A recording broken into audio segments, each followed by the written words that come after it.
So today we begin the final story, the final episode of the book of Shofetim, which is going to span 3 chapters, 19, 20, and 21. So just to break it down, chapter 19, the one we're going to focus heavily on today, is the actual incident of the rape of the Pilegesh beGiv'ah, of the concubine in Giva. We're going to read that story. It's a very dark story, a very painful story to read. One that is, as they say today, cringeworthy in many different points. But it's an important one because it's going to really set the stage for the next few chapters and, more importantly, the book of Shemuel, which is our next book. Chapter 19 talks about the incident. Chapter 20 talks about the Jewish people's reaction to this incident and civil war that breaks out amongst the Jewish people, and Kim'at, the entire destruction of a whole tribe, the tribe of Binyamin, a very important tribe, is detailed. And then chapter 21 is the sanctions on the tribe of Binyamin and the reconciliation of the Jewish people with the tribe of Binyamin, which then sets the stage for the book of Shemuel afterwards. So that's 19, 20, 21, this event of what we call Pilegesh beGiv'ah, the concubine at Giva, and the aftermath of it as well. So let's focus on our attention on chapter 19, the story itself. This story comes off the heels of the story we read about last week, the Pesel Micha, the idol of Micha, and we'll find some connections between those two stories as well. As we noted in our class last week, this story is debated amongst the commentaries. Did it happen here? Did it really take place earlier in the period of the judges? We saw 2 approaches that, as she said, this story is out of order. It actually took place many years prior, many centuries prior, at the early stages of the settlement of the land of Israel. Whereas the Radak says, no, it actually took place during this time in chronological order as it's presented by the book, setting the stage for the book of Shemuel. So we detailed that last week. It's worth reiterating it again before we begin chapter 19. Let's start reading chapter 19 and see what is a painful but fascinating story. It was in those days, and there was no king amongst the Jewish people, which has been a repeated refrain in these chapters, highlighting the lack of guidance, the lack of instruction and leadership in the Jewish people, which is one of the causes for these terrible incidences. And there was a man from Levi, very similar to what we saw in the previous chapter, a wandering Levite who causes all of this commotion. Gar b'yarketeh har Ephraim, who's living in the hills of the highlands of Ephraim. Again, the tribe of Ephraim is involved. That's where the Levite was going. Actually, it's the reverse. As we'll see, and this Levite takes for himself a concubine from Bethlehem, which is in the tribe of Yehuda. So in the previous chapter, the Levi was going from Bethlehem to Ephraim. In this chapter, he's going from Ephraim to Bethlehem. It's the reverse, right? Last chapter was all about Ben Adam la Makom, between us and God with the idol. This one's going to be about Ben Adam la Havero, rape, murder, adultery, so on and so forth. It's always those tribes that are at the center of the narrative because they're the most important tribes of all of them, right? Now, just to take a moment here for a second, what is a Pilegesh? What is a concubine? Anybody know? Like, how does that work? There's a lot of literature that's written about what a concubine is and what the parameters of it are. There's a lot of debates in the halakha, what it is. I'll read to you Rav Steinsaltz's footnote over here, which I think is nice. He says, this is referring to a quasi-marital arrangement in which a man and woman live together without a full-fledged marriage agreement. It is somewhat similar to the contemporary status of common law couples. What we have in this day, people live together, but they're not formally married. So they get certain benefits of being quote unquote married, but without some of the other responsibilities that comes with marriage. Most assume that the concept of a concubine was created for reproduction, to have children. So instead of a man would have instead of having multiple wives, which he had to support, he could have a concubine who he doesn't have those same responsibilities as marriage puts down, but he's able to have children with her and be intimate with her. According to some opinions, a concubine was legally betrothed to her husband, but she was not entitled to the benefit from the financial commitments included in a marriage contract. And he brings many different opinions over here. The Ramban, the Rabbi, they disagree. Was it legal? Was it not legal? Is it legal in our time? Is it not legal in our time? That would take us a whole class in and of itself to just talk about that. But it's important to understand that in the context of what we're talking about, the concept of a concubine was common, right? So we shouldn't look at that as saying, wow, that's already a terrible thing. This was something that was a norm, at least for that time period. And so therefore, it's important to keep that in mind. However, the treatment of this woman is going to be deplorable. So despite not having a status of being a quote unquote wife, nevertheless, a pilegesh is still a woman. It's still someone who he has to respect. It's still someone who he has a responsibility and obligation towards on some level. And that's going to make the events of this chapter so much more horrific. But you could see how that could happen, right? He won't do this with his real wife, but with a concubine, someone who already has a lowered status, people will be very dismissive of, right? It's nice to look at this chapter in the backdrop of Megillat Ruth. Megillat Ruth happens at a similar time to this. It's sort of the foil story to what it is, where people were treating Ruth very poorly. Boaz is the one shining light of somebody who treats Ruth with respect, sees her for a person. But if you look at the behavior of the Jewish people towards Ruth at that time, you get a sense that they were not very open and forthcoming and welcoming of someone like Ruth who converted to Judaism. They see someone who has a weak status and they try to take advantage of that weak status. And so that's a problem that's going on, an epidemic amongst the Jewish people. Let's continue reading. We're in verse 2. Vatizne alav pilagsho. The concubine deserts this Levi, vatelech meito el bet aviha, and she goes back to the house of her father, el bet lechem Yehuda, to the house of Bet Lechem Yehuda. Vatihi sham yamim arba'a chodashim. She stays there for yamim over here means a year. Arba'a chodashim is also another 4 months. So it would seem to be a period of 16 months. That's one way of interpreting it. Others interpret it that yamim, the amount of days, equivalent to arba'a chodashim, to 4 months. There are times in Tanakh when the word yamim means a year, which is a year and 4 months, 16 months, or in this context, it can be understood as 4 months. But it's a lengthy period of absence in which this woman leaves her husband and goes back to the house of her father. We're not told why she does this, but you kind of get a sense that in the coming parts of the chapter, why she might do this. It's not exactly the most loving and connected relationship between this Levi and his concubine. Maybe not. Okay. Maybe not.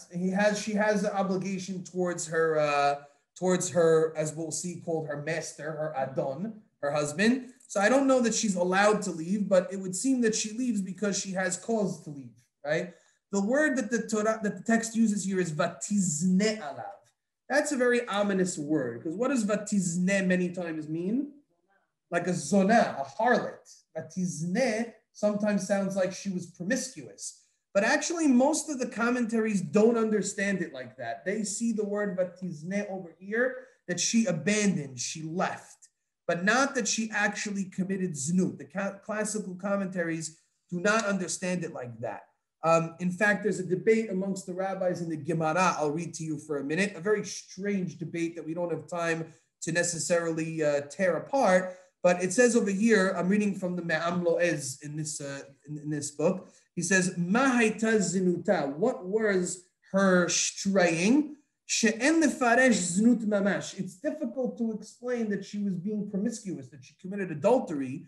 She'ilu astakin, if that was really the case, lo haya mevakesha lashuv elav. The Levi would probably not have pursued her to bring her back, to come back to her. He probably would have let her go if she was that, or they might have even prosecuted her, which is not the case over here.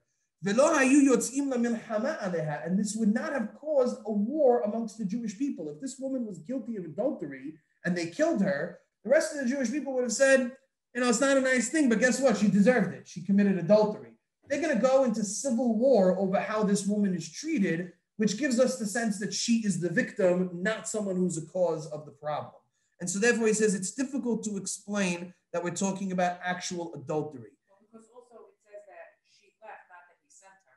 Right. He didn't send her away. There was no punishment or anything like that. And we're going to see that they're actually getting along together until the story takes a very sideways turn. Instead, what do they say? Ketzad, Rabbi Eviatar Omer, Zvuv Matzala, Shelo Hayta Makpida al Nikyon Beta. That she left because there were bugs in the house and she wasn't careful about keeping the house clean. So she left. Okay? Rabbi Yonatan Amar, Rabbi Yonatan says, Nima Matzala, that he found the hairs on her. Shelo hikpida al tahara v'nikayon gufa. She was not careful about her personal hygiene. Shekol isha tzricha le'akpid alehem. That normal women are usually meticulous about. So she wasn't. So he sent her out and he made her leave. Right? So there was an argument. There was a fight about what it seems to be some petty things. Right? Cleanliness in the home, cleanliness of her body. Very, very strange that the rabbis, kind of get into this debate. And I'm not even sure myself what exactly it means or what exactly the lesson here is. Although the Ma'am Lo'ez here brings that one lesson is that a husband has to be sensitive to his wife, not to put extra fear into the members of his household.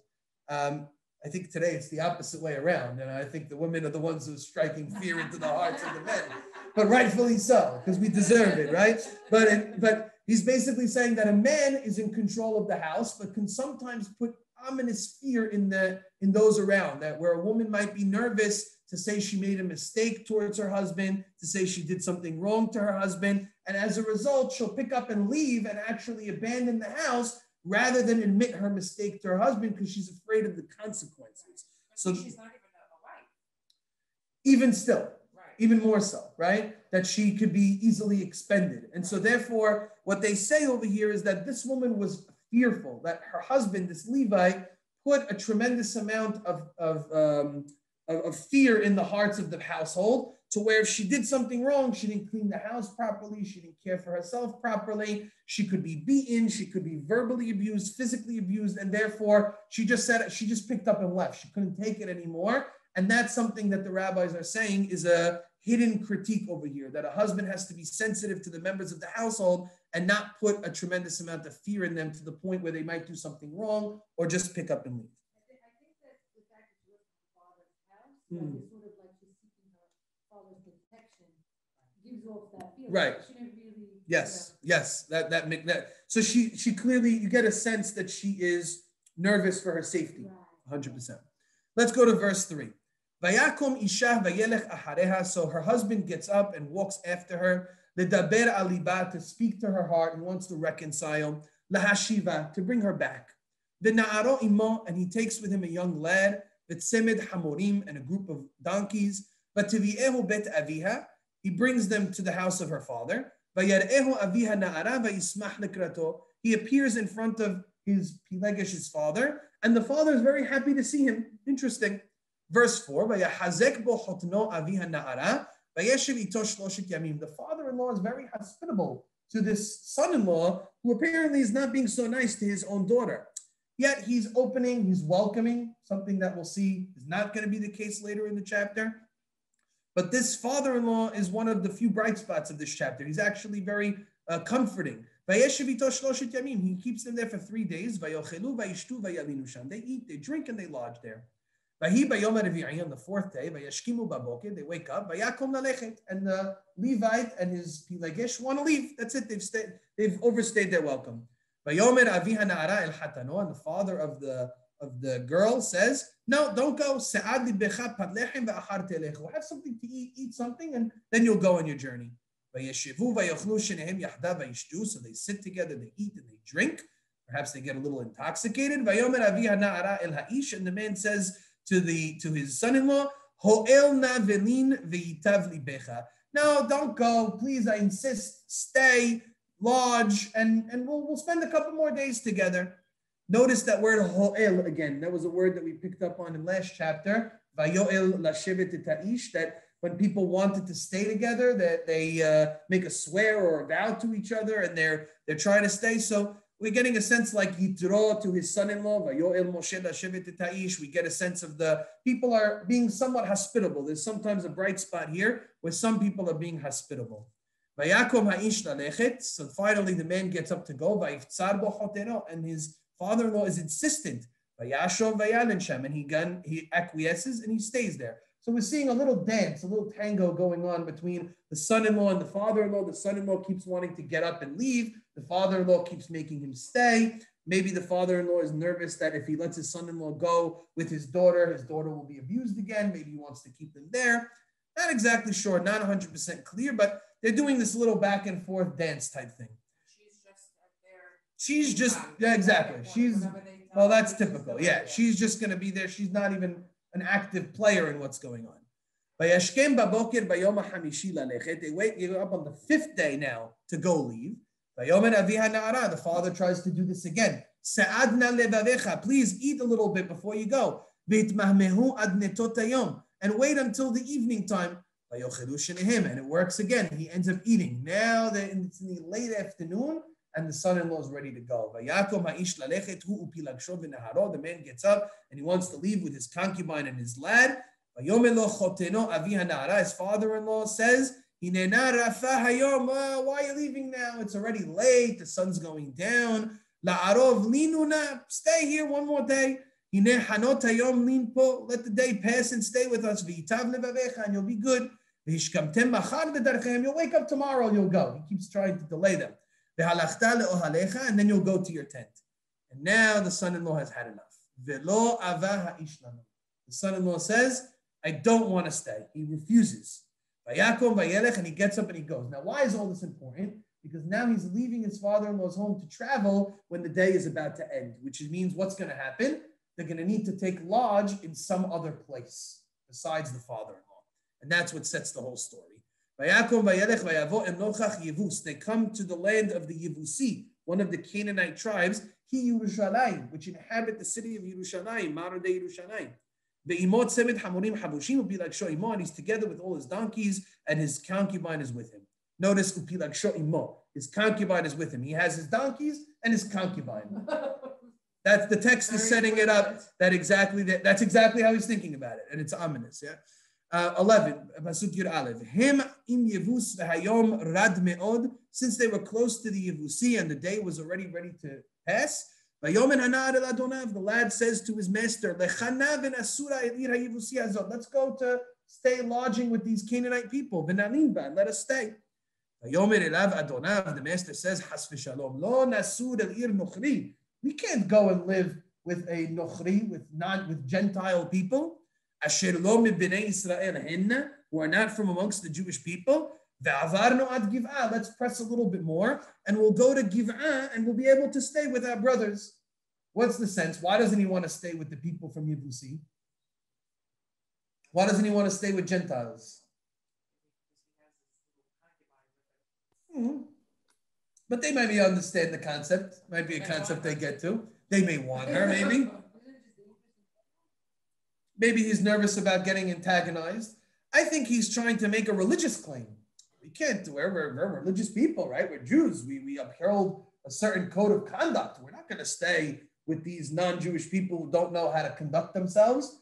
The irony of which is we're going to see the corruption that he himself is going to do. So he's criticizing others for their lack of morality, and he doesn't want to stay with them, when in reality, who's going to be the immoral one? It's going to be him who's going to be the immoral one. Watch what he does, right? So keep this in the back of your mind. They go to verse 13. He says to his attendant, let's approach one of these places. Let us go and we'll lodge in Giva or in Ramah. They go and they walk. The sun sets in the city of Giva, which is to the tribe of Binyamin. So they veer off the path to come and lodge in the city of Giva. They go and they sit in the streets of the city. Not a single person invites them to come in and to spend the night. People walk by, they see them there, a couple of Jewish people sitting on the side of the road with all their stuff, obviously looking for a place to stay. Nobody offers them a place to stay. So already we're getting a sense of what? You're getting a sense of like, it feels like Sedom, right? You had two Malachim go all the way back to chapter 19 of the book of Bereshit. The two angels come to the city and they're in the streets and there's no guests. Nobody will take them in. Nobody will give them a place to stay. So it's ironic that this Jew would not stay amongst the Goyim because he doesn't think they're so great and they're not so jet. Meanwhile, he goes to his own brothers and nobody will take them in. Nobody will give them a place to stay.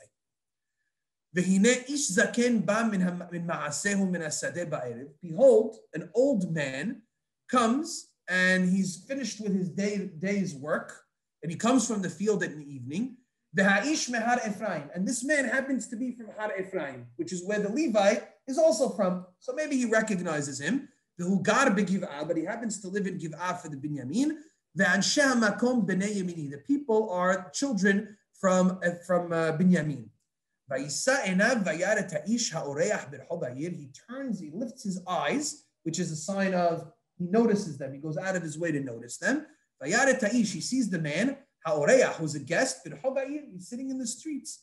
So this elderly gentleman says, where are you going? And where are you coming from? So they respond, we happen to be passing by from Bethlehem, Yehuda. We're making our way to the mountain of Ephraim. That's where we're from. Misham Anochi, I'm from there, which strikes a nice idea in this elderly gentleman's mind because he's also from there. So they have a thing in common. Va'elech ad Bethlehem Yehuda, and I made it to Bethlehem Yehuda. Ve'et bet Adonai ani holech, and I'm going to the house of God, he says. Ve'en ish me'asef oti habayta, but nobody was willing to take me in. So here I am, a religious guy trying to go to the house of Hashem, and I can't find a person to take me in. Quite a contrast from what used to be when people went to the house of Hashem for Shalosh Regalim, for the festivals. People opened their doors willingly for people to come and stay. Nobody was willing to let them stay. And the man says it's even worse. I have all that I need. I have food. I have drink. I don't need anything to be given to me. I have bread and I have wine. I have to be able to feed everybody. I don't need a single thing from anybody. We lack nothing. All we lack is just a physical place to stay. Otherwise, I don't need you to give me anything. So the elderly man says, wow, very good. Come, you be with me. And he says, don't worry, I'll give you everything. I don't want you to deplete what you have. I'll take care of you. Don't worry, that's not the issue. Don't stay in the street. Everything to this point seems okay, very nice. I mean, we're not so happy about what's going on around the town, but okay, we found the bright spot. We found this elderly man who's willing to take them in. The elderly man in the story of Sedom, by the way, what's his analogy? Who is he? He's Lot, right? He's the guy who no one else wants to take them in. And here he is coming to take them in. Oh, we think, great, unbelievable. There's a bright spot amongst all of the darkness in this place. But as the story of Lot takes a twist, so too this one will as well. Let's go to verse 21. He takes them into the house. He gives them food to eat. They eat and they drink. Everything seems hunky-dory until the people of the town come upon them. They're drinking and gladdening their hearts, enjoying themselves. Members of the city, scoundrel people, nasabu al-habayit, they surround the house. Mitdapekim ala-dalet, they're knocking on the door. Vayomeru el-ha'ish ba'al-habayit hazaken lemor, and they scream to the house, to this elderly man who owns the home, Hotse et ha'ish, send the man out. Asher ba el betecha, that came to your house, v'neda'enu, and let us know him. What does that mean? They want to rape him, exactly. What are we looking at? Sodomy. We're looking at sodomy, 100%. That's exactly the word. The language, by the way, is almost exact. You have a Tanakh in front of you. If you do, just keep your finger on the place here and go to Bereshit, chapter 19, if you want to take it. Bereshit, chapter 19, and you'll see Kim'at, the exact same words. Not just the same idea, but it's the same words. I'll give everyone a minute to bring it in. It's in Parashat Vayera, chapter 19. Exactly. Take a look at verse 4. It says, you found it? Okay. 19:4. Yeah, what does it say? Tere mishkavu, before they lie down, ve'anshe ha'ir, the members of the city, anshe Sedom, nasabu al habayit, they surrounded the house. Same language. Mina'ar ve'ad zaken, from lad to elderly, kol ha'am mikatzeh, the whole nation around. Vayikre'u elot vayameru lo, they say to Lot, ayeha anashim asher ba'u elecha halayla, where are the men who came to you? Hotzi'im elenu, send them out, ve'nede'a otam, and let us know them. We want to rape them again. The door plays a role. So we have exactly the same scenario. They're not hospitable. One person's hospitable. The people descend on that, converge on that home. Send out your guests. We want to rape them. It's terrible. It's a parallel story. You can't run away from it, right? That's one of the painful things, is that our Jewish people are behaving like Sedom, which is the most deplorable, it's the paradigm case of terrible people, of wicked people, is Sedom. If you're going to compare anything to that, it's to Sedom. And that's how our people are behaving. Now, it is worth noting, just for a moment, that Ramban, on that Pesukim in Vayera, does draw a few distinctions between the two. He says sometimes when you have a story that's so similar, it also highlights some differences. One of the differences is that over there in Sedom, it was the entire city. The text tells us it was Mina'an ve'ad zaken. It was from young lad to elderly people. They all had this idea. In our story, it sounds like it's a small faction, a group of scoundrels who might, again, the whole city didn't invite them, but to go to this length, it seems like it's a smaller group of people. And it doesn't make it any better. It's still a problem, but it doesn't necessarily mean that this type of behavior permeated the whole tribe, right? So there is some what we call, I don't want to call it a bright spot, but like a benefit of the doubt type thing to the people, right? It's not to that extent, but it's very close, very close. No question about it. Okay, let's continue reading and see what happens. The parallels are going to only increase. So the elderly gentleman goes out, closes the door, and he says to them, please, my brothers, do not do this. Very similar to Lot, who beseeches them on behalf of his guests. Because this man came to my home, do not do this disgraceful outrage. And what does he do? Verse 24, behold is my virgin daughter and the concubine of this man. I'll give them to you, and you can abuse them. Do what's good for you in your eyes to them. But to this man, don't do anything. Such an outrage.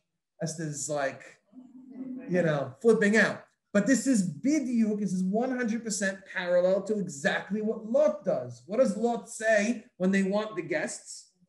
Take my two daughters. Same thing. He says, my daughter and this guy's concubine. You can have them, right? So in an attempt, again, we see the perverted nature of the Jewish people like this. In an attempt to do something good, to be hospitable, their sense of morality is off. It's off kilter. It's okay for them to give his virgin daughter and this man's concubine to abuse them. He says, do whatever you want with them. What was so special about this guy that let me protect this guy, but you could have your way? It's a sense of women are not important. A concubine is not important. So I want to do the hospitality to this guy. He's a Levi. He's going to the house of Hashem. Whatever it is, but their whole sense of judgment and morality is completely off. That's the whole idea. He thinks he's doing something else. His heart is in the right place, right? But he doesn't even know how. That's the whole point. It's a law type thing. It's a perverted version of what hospitality is. And now look by the way, he's offering up this guy's concubine. Now, if you're the guy, what should you say? Hey, that's not your. You don't get the right to do that. That's my concubine. And look what he does. He pushes her out. Look at the next verses, verse 25. The mob does not listen, so they're not content with that. So the Levi grabs his concubine, and he throws her out of the house. Vayede'u ota, and they in fact rape her. Vayit'alelu ba, and they abuse her kol halayla ad haboker, all night until the morning. Vayshalehuha ka'alot hashachar, and they sent her out finally at the break of dawn. So this woman is being abused all night while the Levi is comfortably sleeping in his host's house. So they averted the disaster in their minds, right? And the whole situation is quite disturbing, right? To say the least. But this is what happens when you have no direction or sense of morality, which is what's clearly not there for them. What happens to the woman? The woman claws her way back after being abused all night by the break of dawn. And she falls at the entranceway of the house of the elderly man where her master is there. Notice how they use her term adon, master. That's the relationship that he's established. Ad ha'or, until the morning. Vayakom adoneha baboker. Her master gets up in the morning. And that's already just like brutal, right? Like he slept. You wonder, like, how could he even go to sleep that night knowing what happened? He's fine. He wakes up in the morning, and he opens up the doors of the house. So he had closed it on her. And he's going to walk on his way. He's ready. He's going to leave her behind. And behold, he comes across, he probably didn't even think she was going to survive the night, which she doesn't, but she managed to get back to the house. And here's his concubine falling down at the entranceway of the house, and her hands are on the threshold. He says to her, Kumi venelecha, get up and let's go. And there's no answer. She doesn't answer him. She's lying on the floor. Now, most of the commentaries at this point say, why didn't she answer? She died. Most of the commentaries say that she managed with her final breath to make it back to the house of the man, but that's where she dies. She collapses and she dies then and there. But the text doesn't actually say that to us. Keep that in mind. So the Levi picks her up, puts her on the donkey, and the man gets up and he walks back to his home. He reaches his home. What does he do? He takes a ma'achelet. A ma'achelet is some kind of sword, dagger, knife, sharp metal object, which is a weapon. And he grabs the concubine. And he cuts her up limb by limb into 12 pieces. Into 12 portions. I apologize if the translation is callous of it, but the text is pointing us towards that. And he sends a portion of this woman's body to every one of the tribes amongst the Jewish people. Verse 30, everyone who saw it cried out, never has such a thing happened or been seen from the day the Jewish people left Egypt to this day. Put your mind to this, take counsel, and decide. In other words, the Levi sent this woman's body to all of the tribes as a, I don't know what the word is, right? As a sign, I guess, of sorts, or a wake-up call, like a warning. Look what's going on amongst the Jewish people. This is what happened to this woman. And that... Exactly. He's not going to take, one of the ironies here is he's not going to take any responsibility for what happened to his Pilegesh. He's going to put it all on the tribe of Binyamin. In the next chapter now, the Jews are going to gather together to decide, what are we going to do about this? And essentially all of the onus is going to be put on the tribe of Binyamin. Now, certainly they deserve quite a bit of the onus. They were not hospitable. They had scoundrels who wanted to rape people. They then abused the woman all night long, which leads to her death. But certainly the Levi is not exonerated from his part in the story, and yet he's going to be an afterthought. So we as the readers know he is culpable for what it is that he did. He didn't bother telling them the whole story. He's not going to tell them the story. He's going to put all of the blame on them, and the Jews are going to all rally around him to attack the tribe of Binyamin. And this is where the civil war is going to come about as a result of this. When in this time period would we have normally seen like a man stand up for Giva's honor? Not that I'm not defending him. Right. I'm just saying that to us this seems so horrific. Correct. Like he's looked at her like a piece of property. True. But this is another level. Right. Even for them, it's another level because the text tells us, it testifies that anybody who saw what happened, say, and got the message about what happened, as they're going to continue to talk in the next chapter, said, no such thing ever happened from the time the Jewish people left Mitzrayim until this point. In other words, even they're shocked. The rape, the cutting up of the whole episode, right? The fact that a woman dies because of abuse is something that is a nevara. It's an outrage amongst the Jewish people. This is the story. Well, if we want to read a little bit into chapter 20, which I think is a good idea, we'll see how the aftermath over here plays out. I think there was something that I think was important to. We talked obviously about the whole Sedom situation. Then we have the dismantling. I'll read to you Rabbi Hatton's words. He puts it in. He says, most disturbing of all is what is not stated by only haltingly intimated. Remember I told you that it never actually says that she died? We just assumed that she died because nobody answered, and that's how the commentaries explain it. You figured? Well, isn't it possible? Look what he says. Many commentaries reasonably assume that by daybreak the concubine was dead. They argue that when there was no response to the Levite summons, it indicates that she was no longer alive. But the text nowhere actually states that she was dead. Is it not impossible to imagine that he places her on the donkey and takes her home while she is moribund?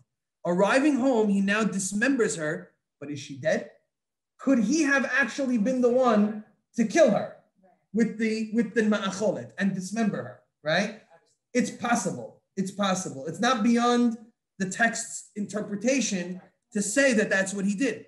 The mind shudders to think of the possibilities that are now reinforced by one more parallel. Take a look. Remember, we discussed what the word ma'achelet means? What were you going to say, Amy? I'm looking because I know we've used this. There's only one other place in the Torah where it uses the word ma'achelet. Anybody know what it is? Yes. It's in Akedat Yitzchak. Akedat Yitzchak, in which Abraham binds his son with the intention of killing him. And it says that he takes a ma'achelet. And ma'achelet comes from the word achila, to devour or consume. He takes a ma'achelet to kill his son who's alive. Which means, if the parallel is true, the Levite is taking his weapon to kill a woman who might actually still be alive. The mind drifts there, and the thought of which is pretty insane. It's pretty crazy, right? Now take a look at one other pasuk where it does mention the word ma'achelet in Tanakh. It's a pasuk in Mishleh. The pasuk in Mishleh, if you want to find it, it's in chapter 30, pasuk 14. So if you have your Tanakh out, you could take a look at it. Chapter 30 in Mishleh. That's in Proverbs. It's all the way at the end of the Tanakh. You're gonna go all the way towards the end. It's right after Mishleh is right before Tehillim, or right after Tehillim. Excuse me. So see if you can find it. That's why, yeah, now we're elevating ourselves to looking in Tanakh, right? Or going all over the place. So if you look at chapter 30, it's one of the last chapters of Mishleh, verse 14. Look what it describes. Very eerie. It says, should I give you a second to find it? You got it? You found it, Lisa? Okay, good. Chapter 30, verse 14. It says, Dor haravot shinav uma'achalot metaleotav le'echol aniyim me'eretz ve'evyonim me'adam. It says a generation whose teeth are swords. They bite people, right? They're eating people up in a metaphoric sense. Whose jaws are knives, ready to devour the poor of the land, the needy among men. The ma'achelet represents a situation in which someone who's more powerful is taking advantage of someone who is less powerful, who's poor and needy. He's devouring him. That's why it comes from the word achila. Like a human being devours an animal, we're on the higher level of the food chain. The animals are beneath us, we control them. A ma'achelet is when someone who has more power is devouring someone who has less power. And in most contexts, it's going to be a situation of abuse, like it is here, like it is described in Mishleh. One of the interesting borrowing terms where it first appears is in Avraham and Yitzchak. Avraham is the more powerful one, he's the parent. Yitzchak is the child, he's the more vulnerable one. But there, it's a different context. There, because Hashem has commanded Avraham of what to do, and Avraham is devout in his following of God's commandment, it had all of a sudden a positive connotation, a positive context. But there is a level of sympathy that you feel when you read that story. Yitzchak is a boy who's going to die. It's also, how do you say it? Like in Abraham's situation, it's sort of like Abraham is eating up Yitzchak into his own purpose. Yes. Meaning, you know what I mean? It's a positive purpose. It's Avodat yes. Hashem, but he's consuming him. Yeah. Consuming him for a proper purpose. But I think you can also see, I think maybe hinted there was the challenge for Abraham. Because Abraham is not the type of person who consumes the vulnerable. He made his whole life about helping the vulnerable, of chesed. He went against child sacrifice. And here it's the struggle. Abraham has to use a ma'achelet, something of a more power to take advantage of the vulnerable, but he has to do it because Hashem told him to do it. That's the challenge of Akedat Yitzchak. Here, nobody's commanding anything, quite the opposite, right? The text is telling us the evils of what they're doing over here. And so it's interesting to link all of these parallels together, but it highlights how far the Jewish people and these characters and the tribe of Binyamin as a whole have spiraled out of control and how deplorable their actions really are. So I'll read to you what he says. He says, effectively, our story is implying that the concubine too has been sacrificed, but our Levite is no Avraham. In the Akedah, Abraham's love for his son Yitzchak is incontestable, his fear of God unsurpassed. For the Levite, his concubine is an object, his God is an afterthought. While granting that the surrender of his concubine to the mob was a desperate and dire response to a life-threatening moment, in other words, he is nervous for his own life, his conduct towards her after the outrage is itself outrageous. He brings here Midrash Tanhuma Vayirah 15 explains, quoted by Ramban in his earlier comments, the nature of the world is that a man will surrender his life to save his daughters or his wife, right? If somebody put to any man, sacrifice yourself to save your wife and kids, the natural order of things is that you would do that. You'd be a really detestable human being to give up your wife and kids to save yourself. That's not the natural order of things for people who are normal, right? But this one, talking about Lot, and by extension the Levite, turned over his daughter to be abused. We might add this one, the Levite, turned over his concubine to be raped, and then he dismembered her body. So he's not deserving, perhaps, of his name being mentioned. Or maybe it's reminiscent of anybody in this status would have done the same thing. A show of them. The Levim throughout time were always very, very passionate people. True. If it's directed in the right way, it's brought about amazing things. True. But not directed in the right way, it brought about Shechem and, you know. But how painful is it that it should be the Leviim who typically never did Avodah Zarah, were always on the highest level of religiosity, that the last two stories are both taking place at the hands of a Levi. If the Leviim are in such a circumstance, what do you think is happening to the rest of the Jewish people? It's probably even worse, right? So it's bleak. The whole situation is quite bleak. Yeah. Maybe they didn't give him a name because of what the reality was of what he did. So they didn't really want to bring so much attention to him, like you said, give him the notoriety because he didn't tell the whole story. Right. He made it like he was the victim in all of this, but true. Right. Yeah, maybe that's what it is. He's going to make himself the victim, but every character that we see in this story who might have had something good to him, all of a sudden it's reversed. And that's the status of the Jewish people at this time.